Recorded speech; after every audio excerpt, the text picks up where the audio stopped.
রুলটি চালু করার আগে ইন্ডিগো কোম্পানি ডিজিসি এর কাছে একটি আবেদন জানায় যে তাদেরকে আরো কিছু মাসের সময় দেওয়া হোক, তারা এখনো এই নিয়মের জন্য প্রস্তুত নয়। কিন্তু ডিজিসিএ কারোর তোয়াক্কা না করে এই নিয়মটি চালু করে দেয়। এই নিয়মটি 1 নভেম্বর 2025-এ চালু করে দেওয়া হয়।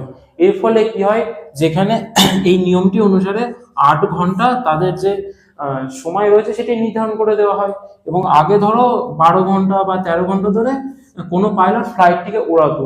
তো এখানে যেহেতু একটি পাইলটের কাজ চলে যেত, এই নিয়মের জন্য এবার এখানে 2টি পাইলটের দরকার পড়লো।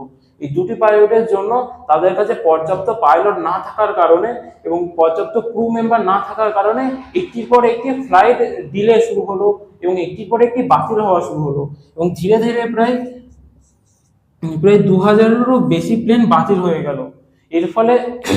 এর ফলে কি হয়, এয়ারপোর্টে একটি বিশৃঙ্খল পরিস্থিতি তৈরি হয়, অনেক মানুষজন এয়ারপোর্টেই আটকে থাকে।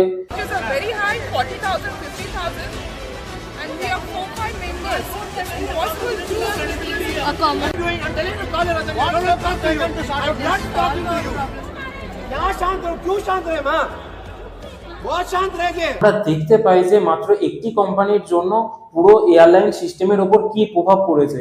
অবশেষে যে ডিজিসিএ রয়েছে, অর্থাৎ ভারতের বিমান কর্তৃপক্ষ রয়েছে, তারা তাদের এই ক্রু মেম্বার রুলটিকে উইকলি প্রত্যাহারের মাধ্যমে এই সমস্যার সমাধান করে দেয়। তো এই ছিল ইন্ডিগো প্লেন বাতিল সম্পূর্ণ ঘটনাটি, এবং আজকে আমরা জেনেছি ডুওপলি সম্পর্কে। তো আজকের জন্য ভিডিওটি এইটুকুই। তো চলো